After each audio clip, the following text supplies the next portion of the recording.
ಮೋಕ್ಷಾರ್ಥ ಶುದ್ಧಾಗ್ತದೆ 109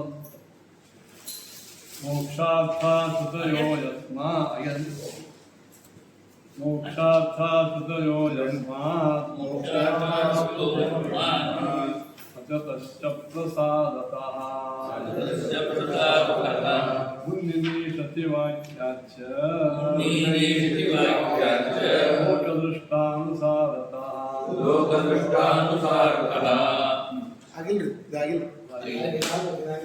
ಹಿಂದಿಂದಾಗೆ ಈಗ ವಿಷಯ ಏನು ಬಂದಿತ್ತು ಮೂಲತಃ ನಿಮಗೆ ಇದು ಸಂಬಂಧ ಹೇಳಿದ್ರೆ ಅರ್ಥ ಆಗುತ್ತೆ. ಪರಮಾತ್ಮ ಜಗತ್ ಸೃಷ್ಟಿಯನ್ನ ಯಾಕೆ ಮಾಡ್ತಾನೆ? ತನ್ನ ಪ್ರಯೋಜನಕ್ಕೂ ಸುಮ್ಮನೆ ಹಂಗೆ ಮಾಡ್ತಾನೆ. ತನ್ನ ಪ್ರಯೋಜನಕ್ಕಾಗಿ ಮಾಡಿದ ಅಂದ್ರೆ ಅವನ ಅಪೂರ್ಣ ಅಂತ. ಯಾಕೆ ಅದು ಆಗೋ ತನಕ ಅವನಿಗೆ ಸುಖ ಆಗಿಲ್ಲಂತೆ ಅರ್ಥ. ಏನೂ ಪ್ರಯೋಜನ ಇಲ್ಲ ಅಂದ್ರೆ ಅನುಭವ ಎಲ್ಲಿ ಕರ್ತೃತ್ವದನೋ ಅದರ ಪ್ರಯೋಜನ ಅದನ್ನೇ ಇರಬೇಕು. ಈ ಸಣ್ಣ ದಡ್ಡರೂ ಸಣ್ಣ ಒಂದು ಆಕಳ ಪಶು ಪಕ್ಷಿಗಳು ಹೊಂಟಾವ ಅಂದ್ರೆ ಎಲ್ಲೇ ಒಂದು ಭೂತಿಲಿ ಹೊಂಟಿರ್ತಾರೆ. ಪ್ರಯೋಜನ ಹಾಗೆ ಪ್ರಯೋಜನವನ್ನು ಶಿಷ್ಯನ ಮಂದೋಪಿ ಪ್ರವರ್ತ. ಒಬ್ಬ ಸಾಮಾನ್ಯ ಮಂದನು ಪ್ರಯೋಜನಕಾರಿ ಮಾಡಿ. ಈಗ ದೇವರು ಪ್ರಯೋಜನ ಅದ ಅಂತ ಅದ ಅಂದ್ರೆ ಅಪೂರ್ಣ ಅಂತ. ಇಲ್ಲ ಅಂತಂದ್ರೆ ಅಸಂಭವ ಅಥವಾ ಅವನು ತಿರುಗೇಡಿ ಅಂತ. ಇಲ್ಲ ಪ್ರಯೋಜನ ಅದ ಅಂದ್ರೆ ಅಲ್ಲಿ ಎರಡು ಹೋಗ್ತಾರೆ. ಒಂದು ತನ್ನ ಪ್ರಯೋಜನ ಅಲ್ಲ, ಸಾಧಕ ಭಕ್ತವರ್ಗದ ಪ್ರಯೋಜನಕ್ಕೆ.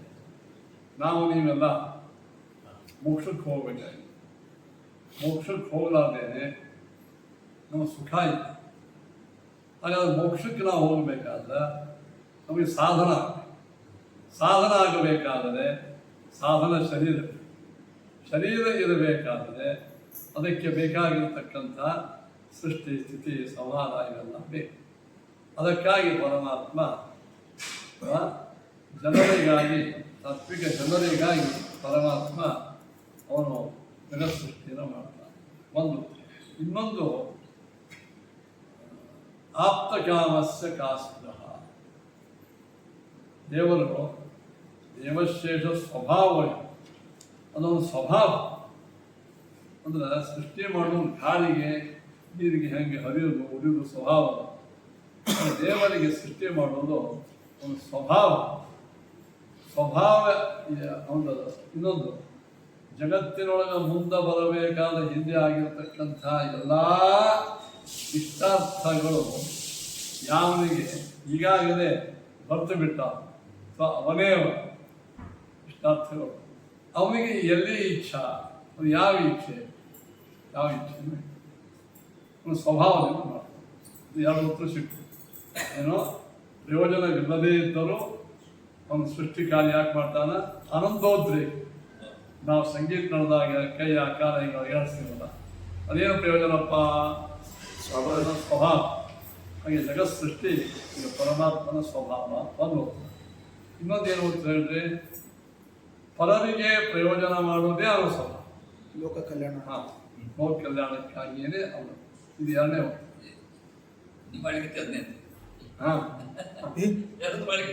ಹೌದು, ಇದು ಎರಡನೇ ಉತ್ತರ. ಹೀಗಾಗಿ ದೇವರು ಸೃಷ್ಟಿ ಸ್ಥಿತ್ಯಾದಿಗಳನ್ನು ಪ್ರಯೋಜನಕ್ಕಾಗಿ ಮಾಡುತ್ತಾನೆ ಎಂಬುವಂತಹ ಉತ್ತರ ಅದು ಸರಿ. ತನ್ನ ಪ್ರಯೋಜನಕ್ಕಾಗಿ ಮಾಡುತ್ತಾನೆ ಅಂದರೆ ಅಪೂರ್ಣ ಅಂತ. ಪರ ಪ್ರಯೋಜನಕ್ಕಾಗಿ ಮಾಡುತ್ತಾನೆ ಅಂದರೆ ಅದವನು. ಇನ್ನು ಪರ ಪ್ರಯೋಜನಕ್ಕಾದ್ರೂ ಯಾಕೆ ಮಾಡ್ತಾನೆ ಅಂತ ಮೂರನೇ ಪ್ರಶ್ನೆ. ನಿಮಗೆ ನಾ ಸಹಾಯ ಮಾಡಿದಾಗ ಆನಂದ ಆಗ್ತದೆ, ಆನಂದ ಮೊದಲಿಲ್ಲ ಅಂತಾನೆ. ಇನ್ನೊಬ್ಬರಿಗೆ ಹೆಲ್ಪ್ ಮಾಡಿದ್ರೆ ನಂಗೆ ಸಂತೋಷ ಆಗ್ತದೆ ಅಂತ, ಆ ಸಂತೋಷ ಮೊದಲಿಲ್ಲ ಅಂತ. ಹಂಗ ಅದರ ಸ್ವಭಾವ. ಪರರಿಗೆ ಅದು ಭಗವಂತ ಪರೋಪಕಾರಕ್ಕಾಗಿಯೇ ತಾನು ವ್ಯಾಪಾರ ಮಾಡೋದು ಅದು ಸ್ವಭಾವ. ಹೀಗಾಗಿ ನ ಪ್ರಯೋಜನತ್ವಾಧಿಕರಣದಲ್ಲಿ ಇಷ್ಟು ವಿಚಾರವನ್ನು ಹೇಳಿ, ಇಲ್ಲಿ ನಾ ನಿನ್ನೆ ವಿಷಯವನ್ನೇ ಸ್ವಲ್ಪ ನಿಮಗೆ ಹೇಳಿದ್ದೆ. ಇನ್ನೊಂದು ವಿಷಯ ಬಂತೀನಿ. ಏನು? ದೇವಶ್ರೇಷ್ಠ ಸ್ವಭಾವೋಯಂ ಆಪ್ತ ಕಾಮಸ್ಯ ಕಾಸ್ಪೃಹ. ದೇವರಿಗೆ ಇಚ್ಛಾನೇ ಇಲ್ಲ, ಯಾವ ಇಚ್ಛಾನೋ ಅವೇ ದೇವರು ಅಂತ ಒಂದು ಪ್ರಶ್ನೆ. ಇಚ್ಛಾ ಹಾಗಾಗಿ ಯಾವ ಇಚ್ಛಾ ಇಲ್ಲ ಅಂತಂದ್ರೆ ನ ಪ್ರಯೋಜನ ಮತ್ತೆ ತಸ್ಯ ಜಗದ್ಗುರು ಆತ್ಮ ಪ್ರಯೋಜನಾರ್ಥಾಯ ಸ್ಪೃಹಾಂ ಶ್ರುತಿರವಾದಯತ ಅಂತ ಹೇಳಿ ನ ಪ್ರಯೋಜನ ಮತ್ವೇನ ಇತ್ಯದ ಜಗದ್ಗುರು ಆಗ್ತಕ್ಕಂಥ ವೇದವ್ಯಾಸ ದೇವರು ನ ಪ್ರಯೋಜನವತ್ವಾತ್ ಎಂಬ ಸೂಕ್ತದ ಒಳಗೆ ದೇವರಿಗೆ ಸ್ವಂತ ಪ್ರಯೋಜನವಿರದೇ ಇದ್ದರೂ ಪರಪ್ರಯೋಜನಕ್ಕಾಗಿ ದೇವರು ವ್ಯಾಪಾರವನ್ನು ಮಾಡ್ತಾರೆ.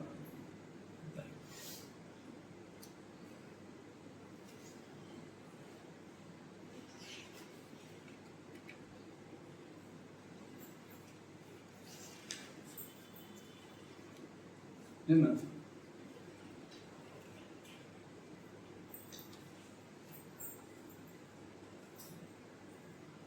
ಇಲ್ಲ ಇಲ್ಲಿ ಕಾಸ್ಪ್ರಹ ಎನ್ನುವ ಶ್ರುತಿ ತನಗೆ ಯಾವ ಪ್ರಯೋಜನ ಇಲ್ಲ ಎಂಬುದನ್ನು ಮಾತ್ರ ನಿಷೇಧ ಮಾಡಿ, ಒಟ್ಟೆ ಯಾವ ಇಚ್ಛಾನೂ ಇಲ್ಲ ಅಂತ ಆತ್ಮಕಾಮಶ್ಯ ಕಾಸ್ಪ್ರಹ ಶ್ರುತಿ ಅದಲ್ಲ. ತನ್ನ ಸ್ವಂತ ಪ್ರಯೋಜನ ಇಚ್ಛೆಯನ್ನು ಮಾತ್ರ ಅದು ನಿಷೇಧ ಮಾಡಿ, ದೇವರಿಗೆ ಒಟ್ಟ ಇಚ್ಛಾನೇ ಇಲ್ಲ ಅಂತ ಅದು ನಿಷೇಧ ಮಾಡಾಗಿದೆ. ಶ್ರುತಿ ಏನದ ಆಪ್ತ ಕಾಮಸ್ಯ ಕಾಸ್ಪರ, ದೇವರಿಗೆ ಎಲ್ಲಿ ಇಚ್ಛಾ ಏನಿದೆ. ಹಾಗಾದ್ರೆ ಏನೂ ಇಚ್ಛಾ ಇಲ್ಲ ಅಂತ ಅರ್ಥನೋ ತನಗೆ ಯಾವ ಇಚ್ಛಾ ಇಲ್ಲ, ತನ್ನ ಪ್ರಯೋಜನ ಇಚ್ಛಾ ಇಲ್ಲ ಅಂತ ಅರ್ಥನೋ. ಆತ್ಮ ಪ್ರಯೋಜನ ಇಚ್ಛಾ ಇಲ್ಲ ಅಂತ ಇಷ್ಟ ಅರ್ಥ ಹೊತ್ತು ಒಟ್ಟಾರೆ ಇಚ್ಛಾ ಇಲ್ಲ ಅಂತ ವೇದ ಹೇಳಿಕೆ ಅದ್ರ ವೇದ ಚರ್ಚೆ ಅಲ್ಲ. ಒಟ್ಟಾರೆ ದೇವರಿಗೆ ಇಚ್ಛಾ ಇಲ್ಲ ಅಂತ ಅರ್ಥ ಯಾಕೆ ಮಾಡುವ? ತನ್ನ ಪ್ರಯೋಜನ ಇಚ್ಛಾನೂ ಇಲ್ಲ, ಇನ್ನೊಬ್ಬರ ಉಪಕಾರ ಇಚ್ಛಾನೂ ಇಲ್ಲ, ಎರಡೂ ಬೇಡ. ಕಾರ್ಯ ಆಗುದಿಲ್ಲ. ಇನ್ನೊಬ್ಬರ ಪ್ರಯೋಜನ ಇಚ್ಛಾನೂ ಇಲ್ಲ, ಒಟ್ಟಾರೆ ಇಚ್ಛಾ ಇಲ್ಲ ಅಂತ ಈ ಶ್ರುತಿ ಹೇಳ್ತದೆ. ಯಾಕೆ ತಿಳ್ಕೊಂಬ ಹೇಳಿದ್ರೆ ಇಚ್ಛಾ ಮಾತ್ರ ಪ್ರಭೋ ಸೃಷ್ಟಿ ಸೃಷ್ಟೋ ವಿನಿಶ್ಚಿತ ಇತಿ ನಿನ್ನೆ ಆಗಿದೆ. ಈಗ ಇತಿ ಪ್ರಶಂಸಯ ಕಾಮಶ್ರುತಿ ಯುಕ್ತಿತ ಮಹಾತಾತ್ಪರ್ಯಯುಕ್ತೆ ಇಚ್ಛಾ ಮಾತ್ರ ನಿಷಿಧ್ಯತೆ. ಇಚ್ಛಾ ಮಾತ್ರ ಪ್ರಭೋ ಸೃಷ್ಟಿ ಇತಿ ಪ್ರಶಂಸಯ. ಮಹಾಮಹಾಜ್ಞಾನಿಗಳು ಭಗವಂತನನ್ನು ಪ್ರಶಂಸನ ಮಾಡತಕ್ಕಂಥದ್ರ ಒಳಗೆ ದೇವರು ಇಚ್ಛಾ ಮಾಡಿದರೆ ಸಾಕು ಸೃಷ್ಟಿ ಆಗಿದೆ ಅಂತ ದೇವರ ಸೃಷ್ಟಿಯಲ್ಲಿ ಇಚ್ಛಾ ಅದನ್ನೇ ಅಂತ ಜ್ಞಾನಿಗಳು ಪ್ರಶಂಸಾ ಮಾಡ್ತಾರೆ. ಹೀಗಾಗಿ ದೇವರಿಗೆ ಸೃಷ್ಟಿ ಇಚ್ಛಾ ಇಲ್ಲ ಅಂತ ಅರ್ಥ ಮಾಡ್ತಾರೆ, ಒಟ್ಟಾರೆ ಇಚ್ಛಾ ಇಲ್ಲ ಅಂತ. ಇನ್ನೊಂದು ಕಾಮಸ್ತದಗ್ರೆ ಸಮವರ್ತತಾದಿ ಸೋ ಕಾಮಯತ ಕಾಮಶ್ಚಾತ್ರಾರ್ಥ ಕಾಮಾತತ್ರ ಮಾಮವತಂತ್ರದಿ. ಇವೆಲ್ಲ ಈ ಶ್ರುತಿಗಳಲ್ಲಿ ದೇವರಿಗೂ ಕೂಡ ಇಚ್ಛಾ ಅದ ಅಂತ ಕಾಮಶ್ರುತಿಭ್ಯಶ್ಚ, ಕಾಮಶ್ರುತಿಗಳವ ಅದು ಪ್ರಶಂಸಾ ಶ್ರುತಿಗಳು. ಅಲ್ಲಿ ದೇವರಿಗೆ ಇಚ್ಛಾನೇ ನಾವು ಜಡ ದೇವರು ಏನು ಅದಕ್ಕೆ ಯುಕ್ತಿತಃ ಮಹಾತಾತ್ಪರ್ಯ ಯುಕ್ತಿ ಅಂತ. ಮಹಾತಾತ್ಪರ್ಯ ಯುಕ್ತಿ ಅಂದರೆ ಏನು ಏನು ಮಹಾತಾತ್ಪರ್ಯ? ಇದೆಲ್ಲ ಸುಧಾರ ಒಳಗೆ ಸಾಕಷ್ಟು ಅನುಮಾನಗಳನ್ನು ಮಾಡ್ಯಾರ. ಈಶ್ವರನು ಇಚ್ಛಾವಾನ್, ಜ್ಞಾನತ್ವ, ಪ್ರಯತ್ನವತ್ವ, ಕರ್ತೃತ್ವ ಇವೆಲ್ಲ ಅನುಮಾನಗಳನ್ನು ಮಾಡಿ ದೇವರು ಇಚ್ಛಾವುಳ್ಳವನಾಗಿದ್ದಾನೆ. ಯಾಕೆ? ಜ್ಞಾನ ಇರೋದರಿಂದ, ಪ್ರಯತ್ನ ಇರೋದರಿಂದ, ಕರ್ತೃತ್ವ ಇರೋದರಿಂದ ಅಂತ. ಇವೆಲ್ಲ ಇದಕ್ಕೆ ಅನುಮಾನ ಅಂತ, ಸದನುಮಾನಗಳು. ಈ ಅನುಮಾನಗಳಿಂದ ದೇವರಿಗೆ ಇಚ್ಛಾ ಅದ ಅಂತ ಮೂರು ಹೇತು ಕೊಟ್ಟಾರ. ಜ್ಞಾನ ಇರೋದರಿಂದ ದೇವರು ಇಚ್ಛಾವುಳ್ಳವರು, ಪ್ರಯತ್ನ ಮಾಡೋದ್ರಿಂದ ದೇವರು ಪ್ರಯತ್ನಶೀಲ ಆಗ್ತಾನೆ, ಹೀಗಾಗಿ ಇಚ್ಛಾವುಳ್ಳವರು, ಕರ್ತೃತ್ವ ಇರೋದರಿಂದ ದೇವರು ಇಚ್ಛಾವುಳ್ಳವರು. ಇದು ಈಶ್ವರ ಜ್ಞಾನಂ ಇಚ್ಛಾ ಸಮಾಶ್ರಯಂ ಜ್ಞಾನತ್ವ ಅಸ್ವದಾದಿ ಜ್ಞಾನವತ. ಎರಡನೇ ಅನುಮಾನ, ಈಶ್ವರ ಜ್ಞಾನವು ಇಚ್ಛಾದಿಂದ ಕೂಡಿದೆ, ಜ್ಞಾನವಾಗಿದ್ದರಿಂದ ನಿಮ್ಮ ಜ್ಞಾನದಂತೆ ಅಂತ ಒಂದು. ಈಶ್ವರನ ಪ್ರಯತ್ನವು ಇಚ್ಛಾ ಸಮಾಶ್ರಯ, ಈಶ್ವರನ ಪ್ರಯತ್ನವು ಇಚ್ಛೆಯಿಂದ ಕೂಡಿದೆ, ಪ್ರಯತ್ನವಾಗಿದ್ದರಿಂದ ನಿಮ್ಮ ಪ್ರಯತ್ನದಂತೆ. ಅಥವಾ ಶಿತ್ಯಾಧಿಕಂ ಇಚ್ಛಾವಜ್ಜನ್ಯಂ ಕಾರ್ಯತ್ವ ಘಟವತ್. ನೋಡಿ, ಶಿತ್ಯಾದಿಗಳು ಈ ಭೂಮಿ ಸೀಮಿ ಇವೆಲ್ಲ ಗಿಡ ಮರಗಳನ್ನು ಸೃಷ್ಟಿ ಮಾಡ್ತಾನೋ ಇಲ್ಲ, ಸೃಷ್ಟಿ ಮಾಡ್ತಾನೆ. ಇವು ಇಚ್ಛಾವಜ್ಜನ್ಯ, ಇಚ್ಛೆಯುಳ್ಳ ಯಾವನೋ ಒಬ್ಬ ವ್ಯಕ್ತಿಯಿಂದ ಹುಟ್ಟ ಈ ಭೂಮಿ ಮೊದಲಾದವು ಕಾರ್ಯವಾಗಿದ್ದರಿಂದ ಘಟದಂತೆ. ಒಂದು ಘಟ ತಯಾರಾಗಿದ್ದಂದ್ರೆ ಆ ಘಟ ತಯಾರು ಮಾಡುವ ಕುಂಬಾರನ ಪ್ರಯತ್ನ ಹಾಗೂ ಇಚ್ಛೆ ಅದನ್ನ ಇಲ್ಲ. ಹಾಗೆ ದೇವರು ಕೂಡ ಈ ಕ್ಷಿತ್ಯಾದಿಗಳನ್ನು ಸೃಷ್ಟಿ ಮಾಡ್ಯಾನ ಅಂತಂದ್ರೆ ಅದೇನದೇ ಭಗವಂತನ ಇಚ್ಛಾ ಅದನ್ನೇ. ಆದ್ದರಿಂದ ಅದಕ್ಕೆ ಇನ್ನೊಂದು ಅನುಮಾನ ಮಾಡ್ತಾನೆ, ಕ್ಷಿತ್ಯಾದಿಕಂ ದುಃಖವಜ್ಜನ್ಯಂ ಕಾರ್ಯತ್ವ. ಈಗ ಕ್ಷಿತಿ ಮೊದಲಾದವುಗಳು ದುಃಖವುಳ್ಳವನಿಂದ, ಇಚ್ಛಾವುಳ್ಳವನಿಂದ ಅಂತ ಹಂಗೆಂದಿದೆ. ಹಂಗೆ ದುಃಖವುಳ್ಳವನಿಂದ ನಿರ್ಮಾಣವಾಗಿವೆ ಘಟದಂತೆ. ಘಟದ ಕುಂಬಾರ ಘಟ ಮಾಡೋದು ಖರೆ, ಅವನಿಗೆ ಇಚ್ಛಾನೂ ಅದ ದುಃಖವೂ ಅದು. ಹಂಗೆ ನಿಮ್ಮ ದೇವರಿಗೆ ಇಚ್ಛಾ ಅದಂತ ನೀವು ಒಪ್ಪಬೇಕು, ದುಃಖ ಒಪ್ಬೇಕಲ್ಲ ಅಂತ ಕೇಳಿದರೆ ಆವಾಗ ನಾವೇನು ಹೇಳ್ತೇವೋ ಅದಕ್ಕೇನಿಲ್ಲ.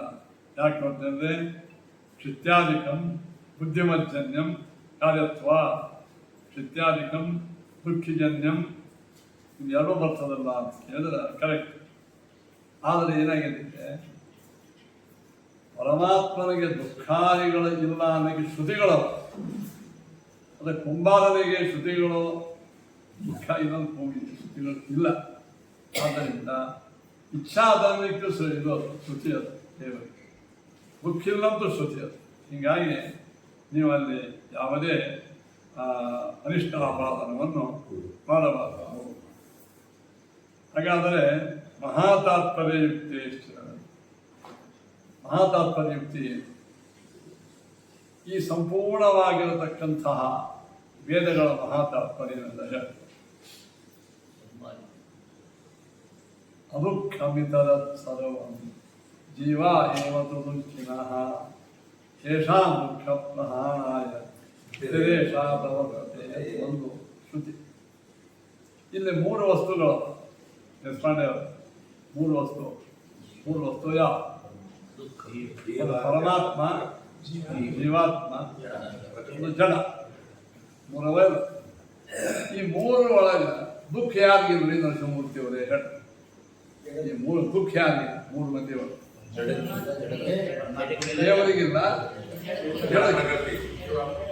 ಈ ಕಂಬಕ್ಕೆ ಟೇಬಲ್ಗೂ ಇಲ್ಲ, ದೇವರಿಗೂ ಇಲ್ಲ. ಇನ್ನು ಉಳಿದವ ಯಾರು?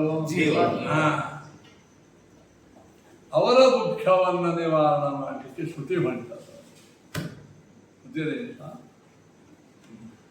ಶ್ರುತಿಯ ಪ್ರವೃತ್ತಿ ಯಾಕಾಗಿದೆ ಹೇಳ್ರಿ? ದುಃಖವನ್ನು ನಿವಾರಣೆ ಮಾಡಿ. ಹಾಗಾದ್ರೆ ಶ್ರುತಿಗಳ ಅಷ್ಟೇ ದುಃಖ ನಿವಾರಣೆ ಮಾಡ್ತಾವೇನೋ? ಅಕ್ಕಿಯಿಂದ ಅಷ್ಟೇ ಅನ್ನ ಆಗ್ತದೇನೋ? ಅನ್ನ ಮಾಡಿ ಅಕ್ಕಿ ತಂದಿರ್ತೇನೆ ಹೋಗ್ತಾನ 12 ಗಂಟೆ ಏನೋ ಅನ್ನ ಮಾಡ್ಯಾರಲ್ಲ ಅಕ್ಕಿ. ಅನ್ನ ಮಾಡಿದ್ರೆ ಬಾಂಡಿ ಇಲ್ಲ, ಕರೆಂಟ್ ನೀರು ಬಾಂಡಿ ಇಲ್ಲ, ಬೆಂಕಿಲ್ಲ, ಅಡುಗೆಯವರು ಬಂದಿಲ್ಲ, ಬರೀ ಅಕ್ಕಿದ್ದಾಕ್ಷಣವೇನು ಅನ್ನ ಆಗ್ತದೇನೋ? ಹಂಗ ವೇದಿದ್ದಾಕ್ಷಣವೇನೆ ಮೋಕ್ಷ ಆಗ್ತದೇನೋ? ಆ ವೇದಗಳನ್ನು ಅಧ್ಯಯನ ಮಾಡಲಿಕ್ಕೆ ಎಲ್ಲ ಜನರು ಯೋಗ್ಯ ಸಾಧಕ, ಗುರು ಶಿಷ್ಯರ ಪರಂಪರೆ, ಅದೆಲ್ಲ ಜ್ಞಾನಾದಿಗಳು, ಅದೆಲ್ಲ ಓದಬೇಕಂತ ಇವ್ರಿಗೆ ಇಚ್ಛಾ ಬೇಕು, ದೇವರ ಅನುಗ್ರಹ ಬೇಕು. ಇವೆಲ್ಲ ಇದ್ದಾಗ ಅಕ್ಕಿದ್ದದ್ದು ಅನ್ನ ಆಗ್ತದೆ. ಅದೇ ಅಕ್ಕಿ ತಂದಿಟ್ಟಾಗ ಇನ್ನು ವೇದಗಳಿದ್ದಾಕ್ಷಣವೇನೆ ಮೋಕ್ಷ ಆಗ್ತದೆ. ಆ ವೇದಗಳ ಸದುಪಯೋಗ. ಹಾಗಾದರೆ ಮತ್ತೆ ಕೊನೆಗೇನು ಬಂತು? ಮಹಾತಾತ್ಪರ್ಯ ಏನದ? ವೇದಗಳು ಭಗವಂತನನ್ನ ಸರ್ವೋತ್ತಮ, ಸರ್ವೇಷಾಂ ಆಗಮಾನಾಂ ಮಹಾತಾತ್ಪರ್ಯಂ ವಿಷ್ಣು ಸರ್ವೋತ್ತಮತ್ವೇ. ವಿಷ್ಣು ಪರಮಾತ್ಮನ ಸರ್ವೋತ್ತಮತ್ವದಲ್ಲೇ ಸಕಲ ವೇದಗಳ ಮಹಾತಾತ್ಪರ್ಯ. ಈ ಸರ್ವೋತ್ತಮತ್ವ ಭಗವಂತನ ಇದ್ರೆ ಅಷ್ಟೇ ತಿಳ್ಕೋಬೇಕು. ಸರ್ವೋತ್ತಮದ ತಿಳ್ಕೊಂಡಾಗ ದೇವರ ಪ್ರಸಾದ ಅವ ಮೋಕ್ಷ. ಪ್ರಸಾದ ಅಂದ್ರೆ ಏನು? ಪ್ರಸಾದ ಮಾಡ್ಬೇಕ ಅನುಗ್ರಹ, ಕೃಪಾದೃಷ್ಟಿ. ಕೃಪಾ ದೃಷ್ಟಿ ಅಂದ್ರೆ ಏನು? ಕರುಣೆಯಿಂದ ಭಗವಂತ ನಮ್ಮ ಕಡೆ ಈ ಉತ್ತರ ಅನುಗ್ರಹ ಮಾಡುವ ಇಚ್ಛಾ, ಅದೇ ಪ್ರಸಾದ. ಅದೇ ಇಚ್ಛಾ ಬಂತ ಇಲ್ಲ.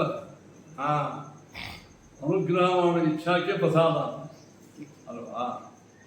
ದೇವರಿಗೆ ಇಚ್ಛಾ ಇಲ್ಲದೆ ಇರ್ತದೆ, ಪ್ರಸಾದ ಇಲ್ಲ, ಮೋಕ್ಷ ಇಲ್ಲ. ಮೋಕ್ಷ ಇಲ್ಲ ಅಂತ ವೇದಗಳ ಮಹಾ ತಾತ್ಪರ್ಯ. ವೇದಗಳ ಮಹಾ ತಾತ್ಪರ್ಯ ಏನದ? ಭಗವಂತನ ಪ್ರಸಾದ ಮೋಕ್ಷ ಆಗ್ತದೆ. ಆದ್ದರಿಂದ ಮಹಾತಾತ್ಪರ್ಯ ಯುಕ್ತೇಶ್ಚ, ಮಹಾತಾತ್ಪರ್ಯದ ಯುಕ್ತಿಯಿಂದ ಏನಾಯ್ತು? ಮಹಾತಾತ್ಪರ್ಯಗಳಿಗೆ ವೇದಗಳಿಗೂ ಬೇಕಿಲ್ಲ. ವೇದಗಳು ಪ್ರಯೋಜನ ಉಳ್ಳದ್ದಾಗ್ಯದ. ವೇದಗಳ ಮಹಾತಾತ್ಪರ್ಯದೇ ಅದ. ವಿಷ್ಣು ಪರಮಾತ್ಮನ ಸರ್ವೋತ್ತಮತ್ವ ತಿಳಿಸ್ಕೊಡು. ಅದು ಎದಕ್ಕೆ? ಮೋಕ್ಷಕ್ಕೆ. ಮೋಕ್ಷ ಎಂಬ ಪ್ರಯೋಜನ ವೇದಕ್ಕದ. ಒಂದು ವೇಳೆ ಮೋಕ್ಷ ಎಂಬ ಪ್ರಯೋಜನವೇ ವೇದಕ್ಕಿಲ್ಲದೆ ಇದ್ದರೆ ವೇದ ಅಪ್ರಾಮಾಣಿಕ. ಅದಕ್ಕೆ ಕಾರಣ ವೇದಂತೂ ಪರಮ ಪ್ರಮಾಣ. ಪರಮ ಪ್ರಮಾಣವಾಗಬೇಕಾದರೆ ಪ್ರಯೋಜನ. ಪ್ರಯೋಜನ ಅಂದರೆ ಯಾವುದು? ಆ ಮೋಕ್ಷಕ್ಕಾಗಿ ಭಗವಂತನ ಪ್ರಸಾದ ಬೇಕು. ಪ್ರಸಾದ ಅಂದರೆ ಇಚ್ಛಾ. ನನ್ಯಥಾನುಪಪತ್ಯ, ದೇವರಿಗೆ ಇಚ್ಛೆಯನ್ನು ಒಪ್ಪದಿದ್ದರೆ ಮೋಕ್ಷವಾಗುವುದಿಲ್ಲ. ಪ್ರಸಾದವಿಲ್ಲ ನನಗೆ ಮೋಕ್ಷ. ಮೋಕ್ಷ ಆದರೂ ಆಗ್ತದಂತ ವೇದ ಹೇಳುತ್ತದೆ. ಆದ್ದರಿಂದ ದೇವರಿಗೆ ಇಚ್ಛಾ ನೋಡಿ ಎಷ್ಟು ಚಿಂತನೆ ಮಾಡ್ತಾರೆ. ಆಪ್ತಕಾಮಶ್ಯ ಕಾಸ್ಪ್ರಹ. ದೇವರಿಗೆ ಇಚ್ಛಾನೇ ಇಲ್ಲ ಅಂತ ಒಪ್ಪಿಡ್ರಿ ಅಂತಂದ್ರೆ, ಇಚ್ಛಾನೇ ಇಲ್ಲ ಅಂದ್ರೆ ಮುಗದೇ ಹೋಯ್ತು. ಪ್ರಸಾದೇ ಹೋಯ್ತು, ಮೋಕ್ಷ ಹೋಯ್ತು. ಮೋಕ್ಷ ಹೋದ್ರೆ ವೇದಗಳ ಪ್ರಯೋಜನ ಹೋಯ್ತು, ವೇದ ಪ್ರಮಾಣ. ಅದಕ್ಕೆ ಹೇಳ್ತಾರ ಮುಂದಿಂದು ಮೋಕ್ಷಾರ್ಥ ಇದು ಇದಾಗಬೇಕಿವ. ಮೋಕ್ಷಾರ್ಥ ಸುತಯೋ ಯಸ್ಮಾತ್ ಸಚತಸ್ಯ ಪ್ರಸಾದತಃ ಮುನ್ನಿಷತಿ ವಾಕ್ಯಾಚ ಲೋಕದೃಷ್ಟ್ಯಾನುಸಾರತಃ ಶ್ರುತಯಃ ಮೋಕ್ಷಾರ್ಥ. ಅದು ಅನ್ವಯ ಮಾಡ್ತಾರೆ. ಅನುವ್ಯಾಖ್ಯಾರ್ಥ ಆಗಬೇಕು. ಅನುವ್ಯಾಖ್ಯಾನ ಪಾಠ ನೋಡಿದ್ರೆ ಅದು ಬರೀ ಭಾವಾರ್ಥ ಆಗಿ ಅಂತೂ ಆಚಾರ್ಯ ಹಂಗಲ್ಲ. ನಿಮಗೆ ತಿಳಿದದ್ದು ಅರ್ಥ ಅನ್ವಯ ಅದು ಪಾಠದ ಪ್ರಯೋಜನ. ಬರೇ ಉಪನ್ಯಾಸ ತಿಳ್ಕೊಂಡು ಹೋದ ಉಪನ್ಯಾಸದಾಗ ಶ್ಲೋಕಾರ್ಥ ಆಗೋ ಕಾರಣ ಆಚಾರ್ಯ ಹೇಳ್ತಾನೆ ಕೇಳ್ಕೊಂಡು ಹೋಗ್ಬೇಕು. ಪಾಠದಾಗ ವ್ಯತ್ಯಾಸ ಏನು ಹೇಳಿ? ನೀವು ಮುಂದಿಟ್ಕೊಂಡಿರ್ತಕ್ಕಂಥ ಶ್ಲೋಕಕ್ಕೆ ಅರ್ಥ ಅದು ಆ ಪಾಠದ ಪ್ರಯೋಜನ. ಇಲ್ಲಿ ಅನ್ವಯ ಹೆಂಗೆ ಮಾಡ್ಕೋಬೇಕು? ಶ್ರುತಯ ಮೋಕ್ಷಾರ್ಥ. ಶ್ರುತಿಗಳು ಮೋಕ್ಷ ಅರ್ಥ ಅಂದ್ರೇನು? ಪ್ರಯೋಜನ. ಅರ್ಥ ಶಬ್ದಕ್ಕೆ ಯಾರು ಅರ್ಥ? ಅರ್ಥ ಅಂದ್ರೆ ಹಣ, ಅರ್ಥ ಅಂದ್ರೆ ಪ್ರಯೋಜನ. ಯಾವ ಪುರುಷಾರ್ಥಕ್ಕಾಗಿ ಅಂತ ಅಲ್ಲಿ ಅಲ್ಲಿ ಅಲ್ಲಿ ಅಲ್ಲಿ ಅರ್ಥ ಅಂದ್ರೇನು? ಪ್ರಯೋಜನ. ಯಾವ ಪ್ರಯೋಜನಕ್ಕೆ? ಇಷ್ಟೆಲ್ಲ ನೀವು ಯಾವ ಪುರುಷಾರ್ಥಕ್ಕಾಗಿ ಮಾಡ್ತಿದ್ದೀರಪ್ಪ ಅಂದ್ರೆ ಯಾವ ಪ್ರಯೋಜನಕ್ಕಾಗಿ? ಅರ್ಥೋ ಜ್ಞೇಯವರೇ ವಸ್ತು ಪ್ರಯೋಜನ ನಿವೃತ್ತಿಸು ಅಂತ ಶಬ್ದಕ್ಕೆ ಇವು ಅನೇಕ ಅರ್ಥ. ಹಾಗೆ ಏನಾಗ್ತಿದೆ? ಶ್ರುತಿಯು ಮೋಕ್ಷಾರ್ಥ. ಶ್ರುತಿಗಳು ಮೋಕ್ಷವೇ ಪ್ರಯೋಜನವಾಗಿ ಉಳ್ಳಂತಾಗ್ತದೆ. ಯಸ್ಮಾತ್ ಆದ ಕಾರಣ ಆ ಮೋಕ್ಷ ಅಂದ್ರೆ ಹೆಂಗಾಗ್ತದ? ಆ ಪರಮಾತ್ಮನ ಪ್ರಸಾದ ಆಗ್ತಂದು ಹೆಂಗೆ ಹೇಳಂದ್ರೆ ಮುನ್ನಿನೀಷತಿ ವಾಕ್ಯ ಚ. ವೇದ್ಯಾಗ ಇನ್ನೊಂದು ವಾಕ್ಯ ಮುನ್ನಿನೀಷತಿ. ಆ ವಾಕ್ಯ ಕೊಟ್ಟಾರೆ ಏನು? ಏಷೈಹೇವ ಸಾಧಕ ಕಾರಯತಿ ತಂ ಯಂ ಹೇಭ್ಯೋ ಲೋಕೇಭ್ಯೋ ಮುನ್ನಿಷತೆ. ನೋಡಿ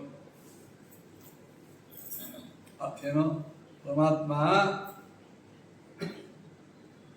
ಯಂ ಯಾವ ಸಾಧಕ ಮುಕ್ತಿಯೋಗ್ಯ ಸಾಧಕನನ್ನು ಏಭ್ಯೋ ಲೋಕೇಭ್ಯೋ ಮುನ್ನಿಷತಿ.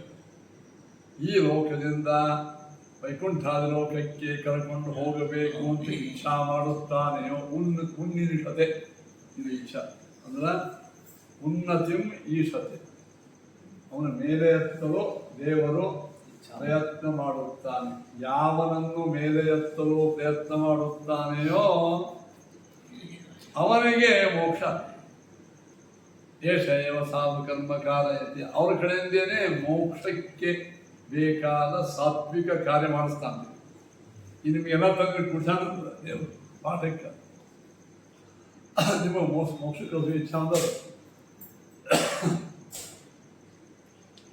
ಮೋಕ್ಷಕ್ಕೆ ಇಚ್ಛಾ ಅದಂತೆ ಪಾಠಕ್ಕೆ ತಂದು ಕುಡ್ಸಾನ. ಮುಂದಿನ ದೇವರಿಗೆ ಮೇಲೆ ಕರೆದುಕೊಂಡು ಹೋಗುವ ಇಚ್ಛೆ ಇರುತ್ತದೆ. ನೋಡಿ, ಇದು ಮುನ್ನಿನಿಷದೆ ವಾಕ್ಯಾಖ್ಯ. ಲೋಕದೃಷ್ಟಾನುಸಾರತಃ. ಲೋಕದೃಷ್ಟಾನುಸಾರತ ಅಂದ್ರೇನು? ವಿಮತಃ ಬಂಧಮೋಕ್ಷ ಪ್ರಭು ಪ್ರಸಾದ ಸಾಧ್ಯ ಮೋಕ್ಷತ್ವ ಶಂಕರ ಮೋಕ್ಷವತ ಅಂತ ಲೋಕದೃಷ್ಟಾಂತ.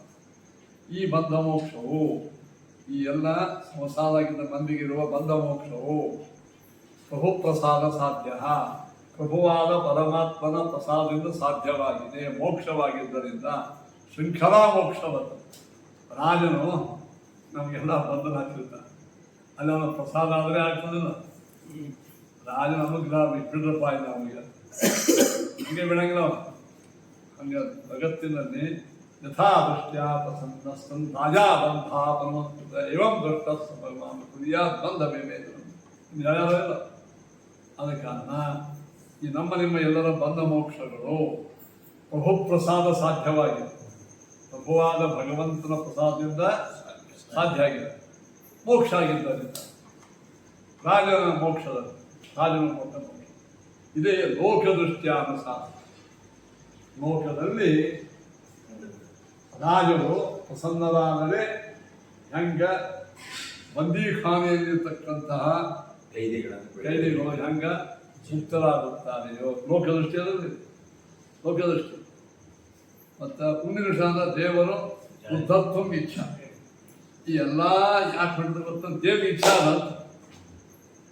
ಇಚ್ಛಾ ಒಪ್ಪದೆ ಇಲ್ಲ ಪ್ರಸಾದ ಇಲ್ಲ, ಪ್ರಸಾದ ಇಲ್ಲದೆ ಇದ್ರೆ ಮೋಕ್ಷ ಇಲ್ಲ.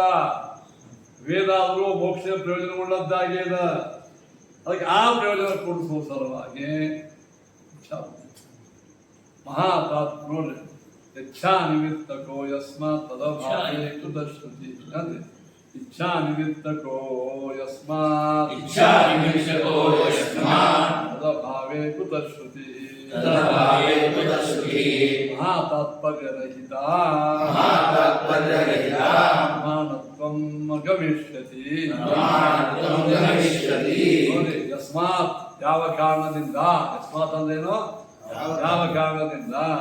ಶ್ರುತಯ ಎಲ್ಲ ವೇದಗಳು ಮೋಕ್ಷಾರ್ಥ ಅಂದ್ರೆ ಮೋಕ್ಷವೇ ಪ್ರಯೋಜನವಾಗಿ ಉಳ್ಳದ್ದಾಗಿವೆ ಎಂದ್ರೆ ಎಲ್ಲ ವೇದಗಳು ಮೋಕ್ಷಾರ್ಥ ಅಂದ್ರೆ ಮೋಕ್ಷವೇ ಪ್ರಯೋಜನವಾಗಿ ಉಳ್ಳದ್ದಾಗಿವೆ. ಯಸ್ಮಾತ್ ಆ ಕಾರಣದಿಂದ ಸಹ ಆ ಮೋಕ್ಷನಾಗಿದೆ.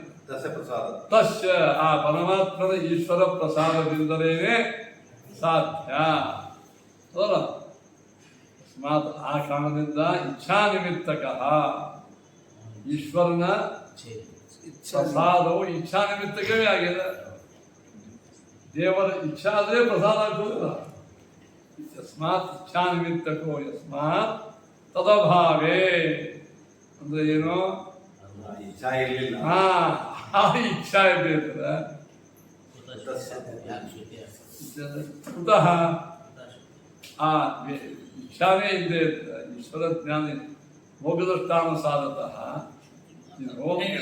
ಕುತಃ ಶ್ರುತಿಗಳಿಗೆ ಪ್ರಮಾಣತ್ವ ಕುತಃ ದೇವರಿಗೆ ದೇವರ ಪ್ರಸಾದ ಇಲ್ಲದೆ ಇರ್ತದೆ, ಇಚ್ಛಾನೇ ಇಲ್ಲದೆ ಇರ್ತದೆ. ಆ ಶ್ರುತಿಗಳಿಗೆ ಪ್ರಮಾಣತ್ವ ಹೆಂಗೆ ಬರ್ತದೆ? ಮಹಾ ತಾತ್ಪರ್ಯರಹಿತ. ನೋಡಿ, ದೇವರಿಗೆ ಇಚ್ಛಾದೇವ ಪ್ರಸಾದದಿಂದ ಪ್ರಸಾದದಿಂದ ಮೋಕ್ಷ ಇಲ್ಲ. ಆದರೆ ವೇದಗಳಿಗೆ ವೇದಗಳ ಪ್ರಯೋಜನ ಏನು? ಮೋಕ್ಷ. ಮಹಾ ತಾತ್ಪರ್ಯರಹಿತ. ಆವಾಗ ವೇದಗಳಿಗೆ ಮಹಾ ತಾತ್ಪರ್ಯ ಏನು? ಎಲ್ಲ ದೇವರಿಗೆ ಅನಂತ ಕಲ್ಯಾಣ ಪರಿಪೂರ್ಣತ್ವವನ್ನು ಸ್ಥಾಪನಾ ಮಾಡಿ ತದ್ವಾರ ಪ್ರಸಾದ ದ್ವಾರ ಮೋಕ್ಷವನ್ನು ಕೊಡಿಸೋದು ಮಾಡೋದು ವೇದದ ಪ್ರಯೋಜನ. ಮಹಾ ತಾತ್ಪರ್ಯ. ಮತ್ತು ವೇದಗಳ ಮಹಾ ತಾತ್ಪರ್ಯವೇ ಭಂಗ ಆಗ್ತದೆ. ಯಾಕೆಂದ್ರೆ ದೇವರಿಗೆ ಇಚ್ಛಾ ಎಂಬ ಪ್ರಸಾದದಿಂದ ಇದರ ಮೋಕ್ಷ ಇಲ್ಲ. ಆದರೆ ವೇದಕ್ಕಾದರೂ ಮೋಕ್ಷದ ಪ್ರಯೋಜನ. ಆ ವೇದ ಪ್ರಮಾಣ ಆಗಿಲ್ಲ. ಪ್ರಮಾಣೀಭೂತವಾದ ವೇದಕ್ಕೆ ಪ್ರಾಮಾಣ್ಯ ಸ್ಥಾಪನಾ ಮಾಡಬೇಕಾದ ಮೋಕ್ಷಾಖ್ಯ ಪ್ರಯೋಜನವನ್ನು ಒಪ್ಪಬೇಕು. ಆ ಮೋಕ್ಷಾಖ್ಯ ಪ್ರಯೋಜನವನ್ನು ಒಪ್ಪಬೇಕಾದ್ರೆ ಭಗವಂತನ ಇಚ್ಛಾ ಒಪ್ಪಬೇಕು. ಇಚ್ಛಾನೇ ಇದೆ ಮೋಕ್ಷ ಇದು. ಆದ್ದರಿಂದ ತಾತ್ಪರ್ಯ ದೇವರಿಗೆ ತನ್ನ ಸ್ವಾರ್ಥ ಪ್ರಯೋಜನದ ಇಚ್ಛಾ ಇಲ್ಲವೇ ಹೊರತು ಸಾಧಕರ ಮೋಕ್ಷ ಪ್ರಯೋಜನದ ಇಚ್ಛಾ ದೇವರಿಗೆ.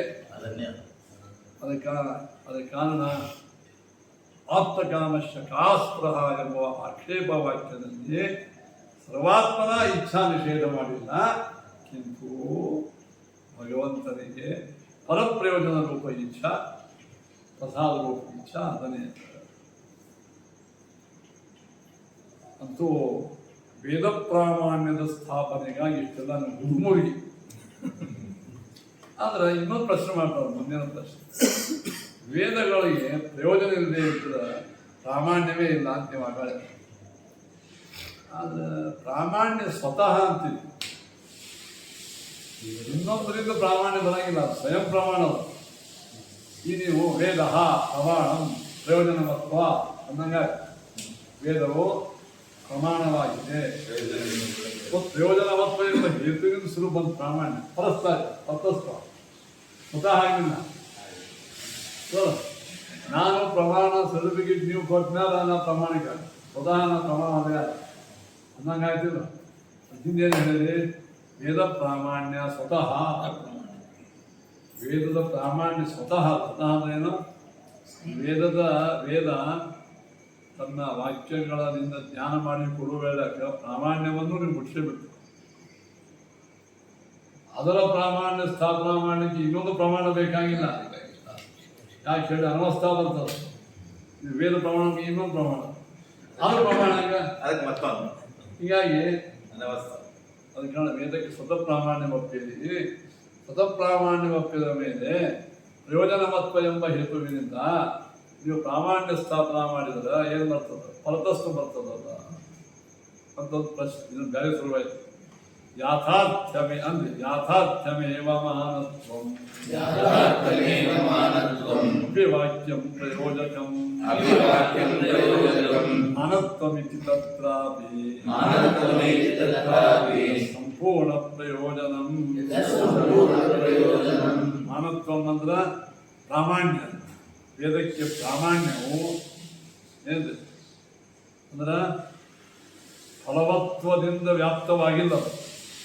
ತತ್ರ ಪ್ರಾಮಾಣ್ಯಂ ತತ್ರ ಫಲವತ್ವಂ ಅಥವಾ ಫಲವತ್ವಂ ಪ್ರಾಮಾಣ್ಯಂ ಅಂತ ವ್ಯಾಪ್ತಿ ಇಲ್ಲದೇ ಇದ್ದರೂ ಕೂಡ ಪ್ರಯೋಜಕಂ. ಆದರೆ ವಾಕ್ಯಂ ವೇದವಾಕ್ಯವು ಪ್ರಯೋಜಕಂ ಅಂದ್ರೆ ಅರ್ಥೇನೋ ಪ್ರಸಾದದ ರೂಪ ಪ್ರಯೋಜನವುಳ್ಳದ್ದೇ ಆಗಿದೆ. ಯಾಕ? ಮಾನತ್ವಂ ಏತಿ ಪ್ರಯೋಜಕಂ ತತ್ರಾಪಿ ಮಾನತ್ವಂ ಏತಿ ಸಂಪೂರ್ಣ ಪ್ರಯೋಜನ, ಸಂಪೂರ್ಣವಾದಂತಹ ಪ್ರಯೋಜನವುಳ್ಳದ್ದು ವೇದ. ಹೀಗಾಗಿ ಅದು ಮಾನತ್ವ ಬರ್ತದೆ. ಸ್ವಲ್ಪ ಇದು ಶಾಸ್ತ್ರೀಯ ವಿಷಯ, ನಿಮ್ಮೊಮ್ಮೆ ಅರ್ಥ ಆಗಂಗಿಲ್ಲ. ನಾನು ತಿಳಿಸಿದ ಪ್ರಯತ್ನ ಮಾಡೇನು. ವೇದ ಇದು ಶಂಕಾ ಇಷ್ಟೇ ಇದೆ. ವೇದವು ಸ್ವತಃ ಪ್ರಮಾಣ ಅಂತೀವಿ. ಅದು ನೀವೇನು ಮಾಡಿದ್ರೆ ವೇದವು ಪ್ರಮಾಣ ಯಾಕೆ ಪ್ರಯೋಜನವುಳ್ಳದ್ದಾಗಿದ್ದರಿಂದ. ಪ್ರಯೋಜನವುಳ್ಳದ್ದಾಗಿದ್ದರಿಂದ ಸಾಮಾನ್ಯ ಏನೇ ಸ್ವತಃ ಹೊರತಸ್ತು ಬಂತು. ಈ ಅನುಮಾನ ಬಂತು ಅಂತ ಕೇಳಿದ್ದ ಇಲ್ಲ. ಪ್ರಾಮಾಣ್ಯ ಎಲ್ಲ ಪ್ರಮಾಣಗಳಲ್ಲಿಯೂ ಪ್ರಾಮಾಣ್ಯ ಸ್ವತಃನೇ ಅದು. ಆದ್ರೆ ಪ್ರಾಮಾಣ್ಯ ವಿಶೇಷ ಪ್ರಮಾಣಗಳಲ್ಲಿ ಪ್ರತ್ಯಕ್ಷ ಅನುಮಾನ ಆಗಬಾರದು. ಆಗಮ ಪ್ರಾಮಾಣ್ಯ ಅದು ಪ್ರಯೋಜನತ್ವದಿಂದ ವ್ಯಾಪ್ತಿ. ಯಾಕೆ ಹೇಳಿದೆ? ಎಲ್ಲ ಪ್ರಮಾಣಗಳು ಪ್ರಯೋಜನ ಮತ್ತದಿಂದ ವ್ಯಾಪ್ತ ಆಗದೇ ಇದ್ದರು. ಏನು ಪ್ರಮಾಣ ವಿಶೇಷವಾದಂಥದ್ದು ಯಾವುದು? ವೇದ.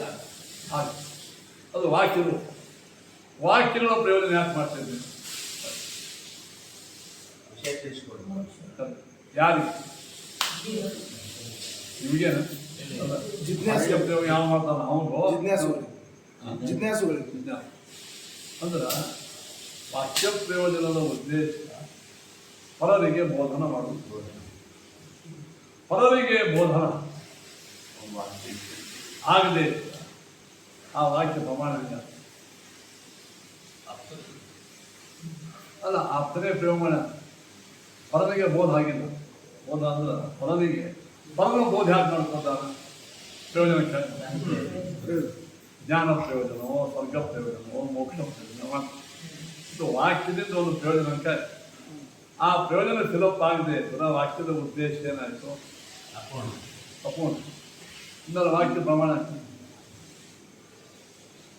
ಯದ್ಯಪಿ ಪ್ರಾಮಾಣ್ಯಂ ಸ್ವತಃವೇ ಅದು ಪ್ರಮಾಣ ವಿಶೇಷವಾದಂತಹ ವಾಕ್ಯ ಪ್ರಾಮಾಣ್ಯ ಅಂತ ಏನದ ಸ್ವತಃ ಪ್ರಮಾಣವೇ ಅದು. ಪ್ರತ್ಯಕ್ಷ ವಾಕ್ಯ ಪ್ರಾಮಾಣ್ಯವನ್ನು ಒಪ್ಪುವುದು ಅದರ ಪ್ರಯೋಜನವತ್ವನೂ ಅಲ್ಲಿರಬೇಕು. ಪರಬೋಧನಾರ್ಥವಾಗಿ ವಾಕ್ಯ ಮಾಡ್ತೀವಿ.